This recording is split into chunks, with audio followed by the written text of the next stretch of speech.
I've closed over $7 million in sales. I've helped hundreds of salespeople hit record-breaking months in commissions. So this is going to be the 9 things I wish I knew when I got into sales to get you to 20,000 per month as quick as possible. So this is my no BS advice on how to make 20,000 per month in sales as quick as possible. Number 1, conversationality over everything. One thing you want to keep in mind in your sales conversation is you want resistance to them having that conversation to be at an all-time low. Because if their resistance is high, if they're painfully aware that they're on a sales conversation, just understand you're not going to have a reliable sales process. Why is that? Is because if somebody is in a conversation with you and they know that you're a salesperson, they're not going to be as truthful. And if you don't have people who are being truthful, you can't have a reliable process. So a key thing that I always do and I always keep in mind is this person being open with me? And is this person being truthful with me? And if they're being open and they're being truthful, I'm able to truly connect with the prospect and I'm able to actually solve the problems. But the only way I'm going to be able to do that is if I'm able to let their guard down. So a key thing that I always keep in mind is if I'm not going to say it in a conversation with a friend, I'm going to avoid it. 2 big things that come up to mind that a lot of people use. Number 1 is agendas. I very, very, very, very rarely ever use agendas. Why? It really cuts up the conversation and makes it less conversational. And then 2, it makes it painfully aware that they're in a sales process. Now, I know a lot of sales trainers out there tell you like, hey, use this agenda, use this, use this, use that. I'm telling you, most agendas are more for the salespeople to just make them more comfortable. It doesn't do much for the actual prospect. Again, I've taken thousands of calls and I've also been on tons of calls myself. Whether they gave me an agenda or not never really made much of a difference. All it really did is just let me know like, okay, this is a sales conversation. They're going to take me through a sales process and then they're going to try to sell me at the end. Just think about this. If you're hanging out with your buddy and you're about to have a conversation, like, would you just like, hey, this conversation, I'm going to ask you a few questions. No, it's weird and it just breaks up the conversation. And then most likely they're not going to be as open because you made them painfully aware that they're in a sales process. The next thing is going to be repeating back what they said throughout the conversation. Now, I have no clue why so many people do this or where this really came from. But again, it's something that breaks up the conversation. So when like somebody says, oh, like I'm running into this, and this problem, and you repeat back to them, okay, so what I hear is you're running into this, and this problem. Like, yeah, no shit. That's what I just said. So like if you're out with your friends and you're ordering something to eat and they're like, oh, I'm going to get a burger and fries. Oh, so what I hear is you're going to order a burger and fries. You would look at your friend like, what is wrong with you? So these are just things that break the veil and just let people know that they're in a sales conversation, which is just going to make it to where people aren't as open with you as they should be. And if you want a reliable sales conversation, you need people to be open and be truthful. Now, when it comes to the sales conversation you have, a debate that I see creeping up is going to be scriptless selling versus having a script while you're selling. Now, me personally, over my years, I've always had a process. I've always had a script.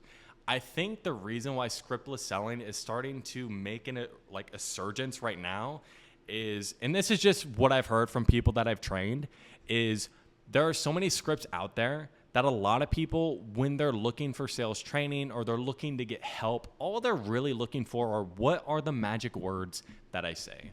So most people, they get a script without really understanding it. They don't understand what the questions, like why they're actually asking the questions.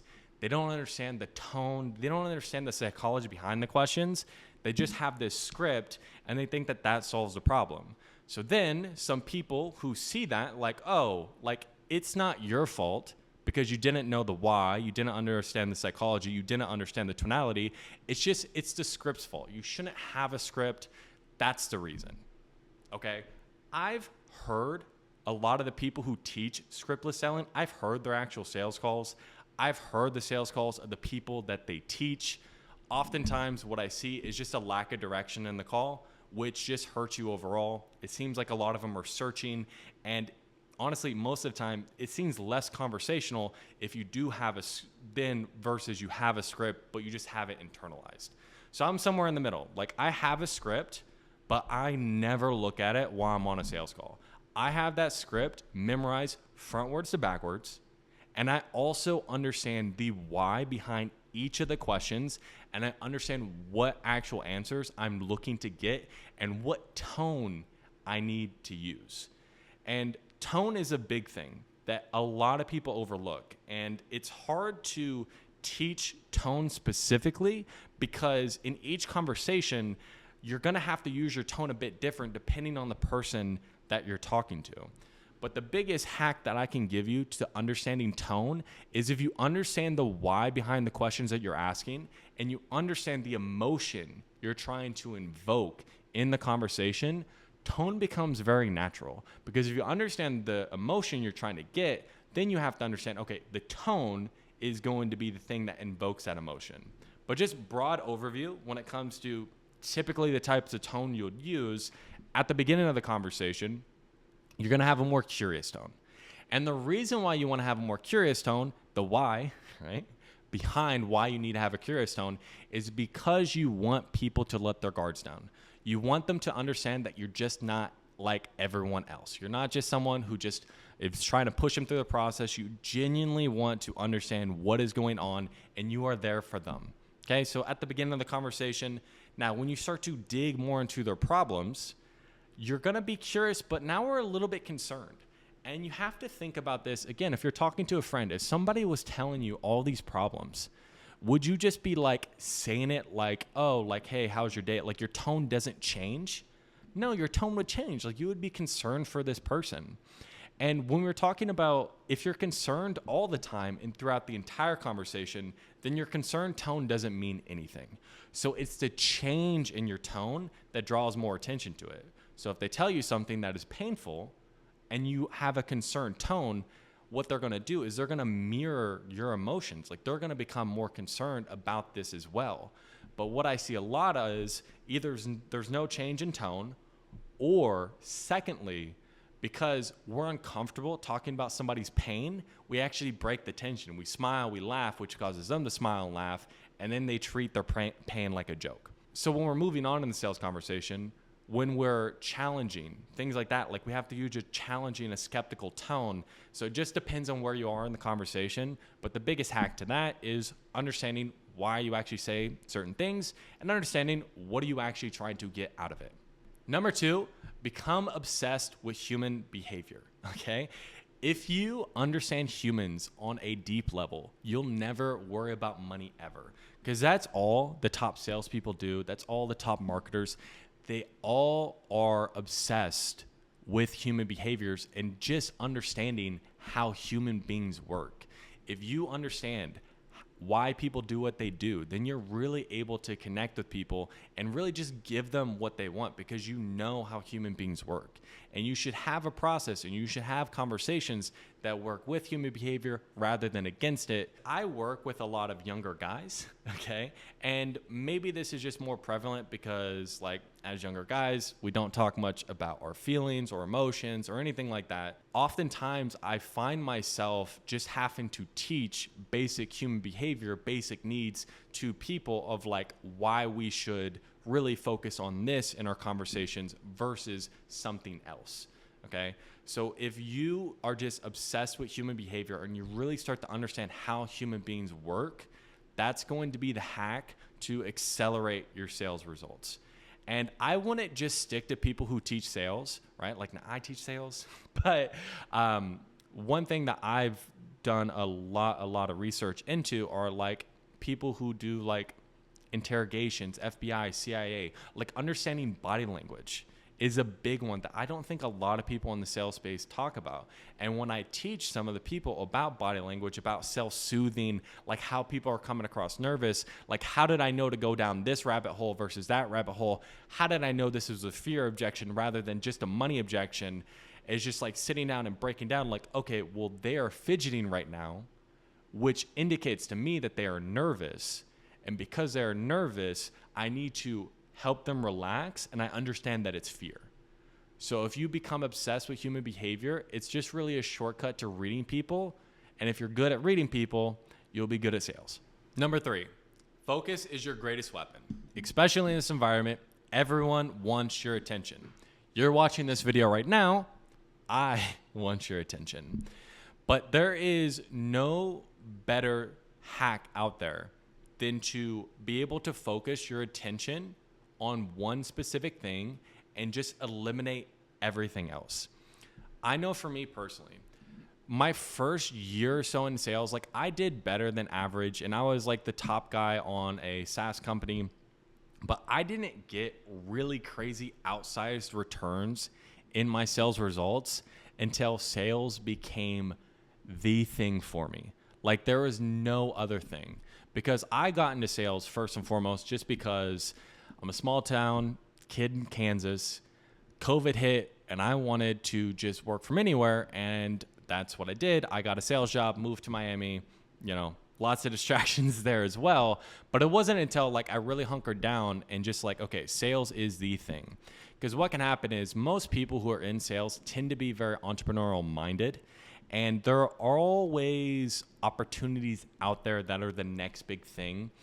But the problem is like a lot of those things are more flash in the pan, and it just really takes away from your ability to be the best salesperson you can be.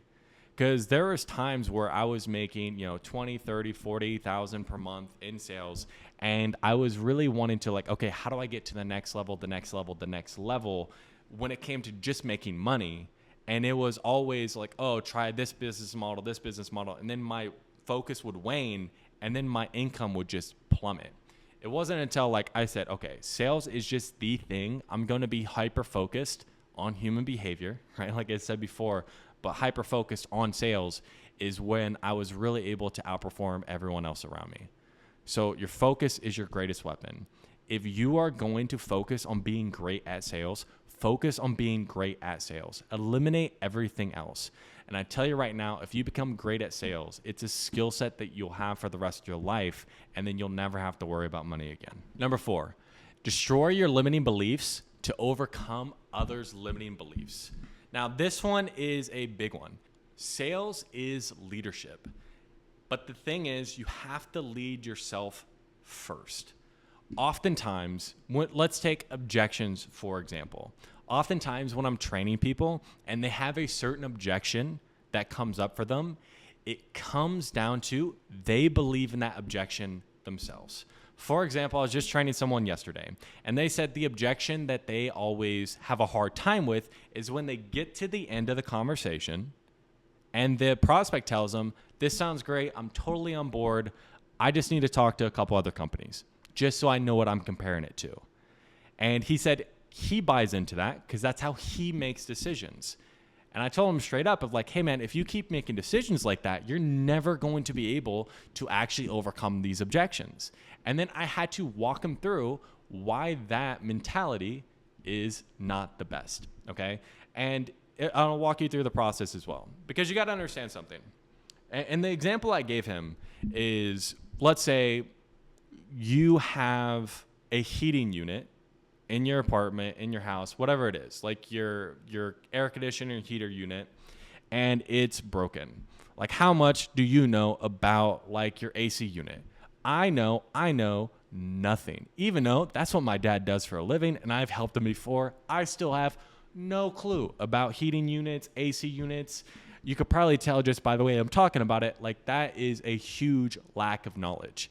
And most of the people that you're talking to, you have the keys to the kingdom. Like they are seeking knowledge from you. So it's like, does it really help me to sit and talk to 3 separate people about a topic that I know nothing about, right? Because like they can tell me anything and I have no frame of reference on whether that's the right thing or whether that's not the right thing. Like I just don't have the knowledge.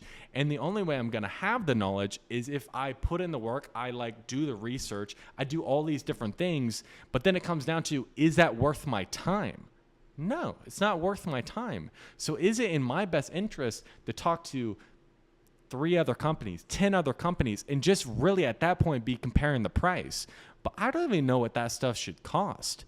So it just comes down to, is it in someone's best interest to be spending 3, 4, 5, 10 hours of their time really getting quotes, hopping on sales calls about a topic that they don't really know much about? The answer is probably no. Really, it just comes down to, can their problem get solved? And if the first person they talk to can solve their problem and it's for a price that they can afford, it's probably in their best interest just to get that problem solved right then and there, because is it worth the time of delaying this another week, 2 weeks, whatever it is, to talk to more people? And then now, because we just don't have the knowledge on the subject, our mind is muddy and we don't really know where we're actually going. Okay, so this is what I explained to him, and for him, it clicked. Okay, because like for me, if it makes sense, like if I hop on a call, like if it makes sense, like I'm just going to go ahead and move forward. I am the easiest person to sell. If I hop on a call with you, I already know that I'm gonna buy your stuff. Okay, so it just comes down to that. Another big limiting belief that I see people really fall into is people who are doing fairly well. Right? And I get a lot of questions on that of like, hey, how do you deal with people who are doing well? And my response always is, what the fuck does that even mean? Doing well? Like compared to what? Because you got to understand, when people hop on a call with you, okay, they're wanting to go somewhere. They have a problem that they are looking for help with. And this is from Chase Hughes, who's a really, really good like body language expert, human behavior expert. Highly, highly recommend. But he always says, every single person that you talk to is insecure. Every single person that you talk to is a result of childhood trauma. And every single person you talk to is wearing a mask. So you're not talking to the real self. You're talking to the persona. As I'm talking to you right now, like I have a persona. Everyone does. It just happens to be that people who have more material success, they have more outside things that they can put on their mask. So they tend to just have a thicker mask. So people tend to just not be good at lowering their mask. So how you deal with people who are doing well is you just don't buy into their frame. Because if you buy into their frame, that mask is their real person, it's their real self, they're not actually insecure, they don't actually have problems, they just, things are great, I'm just, wanted to see what you guys had. If you buy into that, then you're dead in the water and you're never going to sell those type of people, because people don't buy from people that they like. They buy from people that they trust, and they're only going to trust somebody can get them to a certain point if they feel like they are better than them at a certain particular thing. You don't have to be better at everything. You just have to be better at the one thing you guys are talking about. And if you feel like you are a step ahead of that person, even if you're just a slight step ahead and you can help them, you should have the confidence to talk to them and really dig into what their actual problems are and not buy into the fact of the mask that they are putting up. Number 5, you need to get comfortable having uncomfortable conversations. In sales, the person who is the most comfortable in the conversation tend to have the strongest frame, which tend to win. So you have to be the person who's most comfortable in the conversation, because human beings are really, really good on picking up on small things. Like, we're social beings, okay? And if they pick up on small things, and it's not always going to be a conscious thing that's in the front of their mind, like, oh, this person is doing this or that, they're nervous. No, it's what it is going to be is there's going to be a gut feeling, right? Like something is off with this person. And the little things are going to change their perception of you. Biggest thing that I see is people who are nervous. So if they're looking down, if they're self-soothing, okay? If you don't know what self-soothing is, it's like you're touching your neck, your ear, you're tapping, you're trying to calm your body down. Like your body has a lot of energy, you're trying to calm it down. If you're looking at somebody and you see that they're fidgeting, they're moving around, then you understand just subconsciously like, okay, this person is a little bit more nervous. Okay, which is going to change the perception of them. If they are supposed to be the authority, the expert, and they're nervous, that says something about them. Maybe I shouldn't be giving them my money. Okay, that's what's going to be going through people's mind. So you have to be the most comfortable person in the conversation. Couple tips on that. Okay, just super simple. Move like you're in water. So you don't need to move like you're in slow motion, but you move like you're in water. If you think about like you being in a pool, right? You can't move super fast. So you shouldn't be making any fast movements. Also as well, you should have fairly open body language like I have right now. Open palms, okay? Open chest. If you can actually show your torso and show your hands, it shows that you're not hiding anything.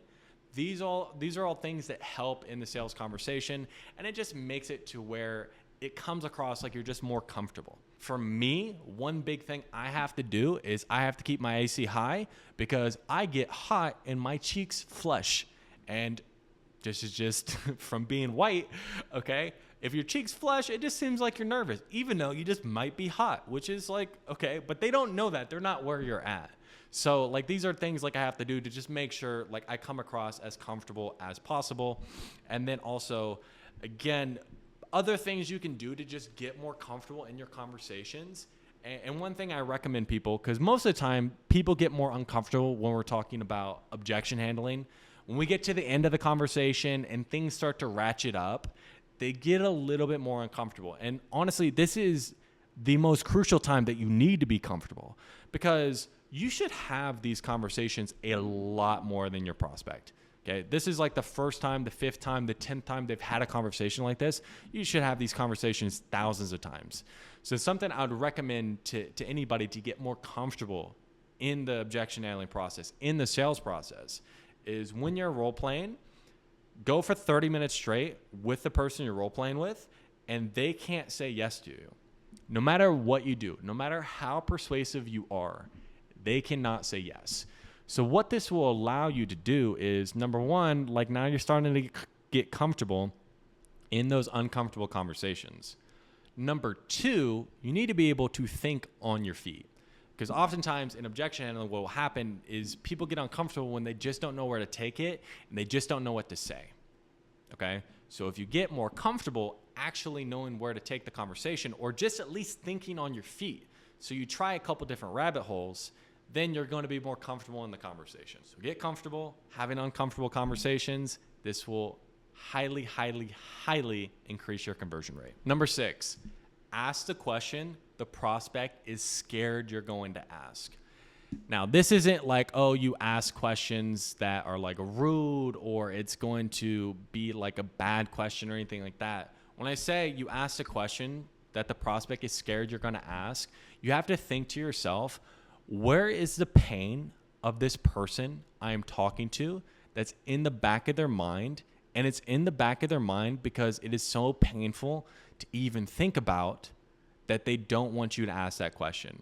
Because if they have to answer the question, it's going to bring up so much pain and so much urgency to change. They just don't want it being asked. So this is something that my mentor taught me that just shifted the way that I have sales conversations. Like what he said is basically everything in the sales conversation is just a setup to the real questions that they are scared that you're going to ask them. And the way that like I always think about this is I put myself in the prospect's shoes to the best of my ability.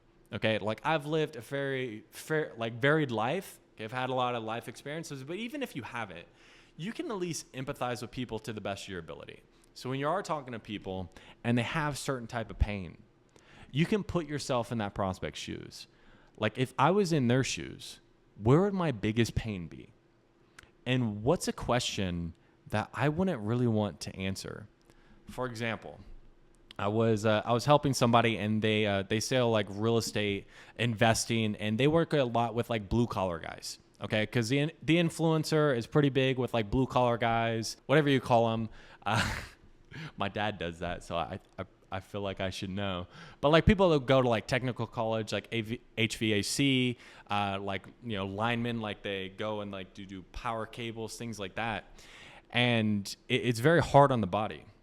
And like I can put myself in their shoes because I've seen my dad do it, right? But it's like if you have to think like the conversation you're having with them, it's like it can be very hard on their body. And if you're getting into the conversations and they're like, okay, I'm looking to get in the real estate so I can stop having this hard, you know, this impact on my body, that like the question, especially in one of them that I broke down, is how much longer can you do this with your body breaking down the way that it is?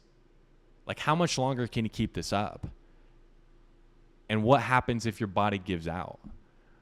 Like if somebody's been in that business for like say 15 years and their body is pretty beat up and they have a family to take care of, they don't want to think too much about how much longer can their body hold up. And they don't want to think about what happens if their body does give out? But those are two real things that they don't want to think about, but they need to think about. Because if they don't, those two things are real possibilities of their body giving out. And then there's real life consequences to their body giving out. So us being able to bring it to the light really allows them to understand that they need to change and create that urgency in them. Number 7, don't stick around for a company to figure it out. This one is a big one that I see a lot of people on. And I think the main reason is because as salespeople, oftentimes what companies have to do is they have to sell their salespeople first, like on the product, on the vision, everything, because you have to be the most bought in person if you're going to go out and sell it. But the problem with that is when companies either they're figuring it out, they're changing their offering, they're changing their marketing, like you don't really get that many sales conversations, but you're really bought into the brand, the product, all this. A lot of companies take advantage of salespeople while they're figuring it out. So I don't know about you, but I need to eat. And most salespeople, at least in the space that I coach in, are commission only. Okay, so a company figuring it out directly impacts whether or not I'm able to pay rent. So I have never been one person to stick around while companies figure it out. Because the hard truth is, most companies do not figure it out. Companies that do well are few and far between. So I am only going to become a part of a company that is already doing well. Because as a salesperson, I am my own business. Okay, I'm my own business inside of another business. So I'm not going to attach myself, my business, to another business that isn't doing well. The way I'd always think about this, man, I know my skill set. I know my skill set. If I'm put and I'm given the right opportunity, I should be at least making $40,000 to $50,000 per month. And if you can't give me that opportunity, that's like you buy a Ferrari and you put it in the garage and you never take it out. Okay, I don't know about you, but when I buy my Ferrari, I'm going to drive it all the time, okay? So don't stick around for companies to figure it out. Actually go to companies that have things figured out and they have the opportunity there. Now, when it comes to those things that haven't figured out, those companies that haven't figured out, they're not going to hire people who don't have the skill set to back it up because those opportunities are very valuable. Because you also have to understand companies that have figured it out means they're paying quite a bit when it comes to marketing. So especially when we're talking about inbound, you closing people who popped on your calendar, most of the time it costs $200 to $300 to get a booked appointment on your calendar. If you're not good at sales, dude, they're not going to be spending $3,000, $4,000, $5,000 a week on you just for you to flush it down the toilet. So I would even recommend, if you need to, go to a crappy company first to build up your skill set, but just understand that that's what you're doing. And then once you have the skill set, find a company that has it figured out. Even if you have to get in there as a setter first to then accelerate, it's going to make you more money in the long run rather than having to just hop on offer to offer to offer to offer and you never have consistent income. Number 8, training is something you do. It's not something that you did. This comes back to being obsessed with human behavior. When we're talking about training, just when anything, if you don't use it, you lose it. For example, if you don't go to the gym, then you're just going to start getting a little bit more flabby and you're going to lose your abs. It just is what it is. So you should be training every single week, at least have dedicated time to training and to really building your skill set. Because what can happen is if you don't do that, you'll either, 1, fall into bad habits, or number 2, you start decreasing. Nothing in life ever stays the same, okay? You're either growing or you're dying. And if you're not focusing on growing, then you're slowly declining, okay? So biggest thing that I would always do when I was training, when I was just full-time sales rep, this is all I was doing. I would have specific calls, coaching sessions that I'll hop on, but I'd always make sure I was listening to my own calls too. Now, this is something that I always did. I'd hop off my sales calls for the day, I'd do my admin, and then I would go ahead, I'll pull up one of my sales calls on my phone, plug into my ear, and then I'm going to the gym. But as I'm going to the gym, as I'm working out, I'm listening to 1 to 2 of my sales calls. Why I want to do that is I want to pinpoint if I'm making any pretty obvious mistakes, because you listening back to your own sales calls, you can notice the type of mistakes you're making, or as well, if you notice patterns in your sales calls and you don't know how to fix it, what to do, how to overcome these things, that's when you can actually go to a coach, a trainer, a mentor, whatever it is, and get feedback on that. Because as somebody who's now coached a ton of people, the biggest thing is, like, when somebody comes and they ask me questions and they're fairly broad, like, on some level, I'm just guessing. Now, most of the time I'm right because, again, I've been in your guys' situation before, but it is still a bit of a guess. But if you've gone in and, like, the people who get the most results are people who have, like, listened to their own sales calls and say, like, hey, like, I've listened to a couple of calls, I keep on running into this, I've tried this, but it doesn't quite work. How would you go about it? And then I have all that context around it to where I'm able to actually solve the problems. Okay. So biggest thing is always be training, always be getting better. And if you are going to use a coach or a mentor, like, you do the work first, then you go to them to get the real help that you need. Number 9, be yourself on your calls. Now, something that I see a lot of people fall into, and this is something like I fell into too. You find somebody, you enjoy their sales style, and then you just try to be a carbon copy of them. But the thing is, word tracks, how they say things, all these different things, it may not be you, it may not be your personality. And again, human beings are really, really good at picking up on subtle things. So they can pick up when you're being disingenuous.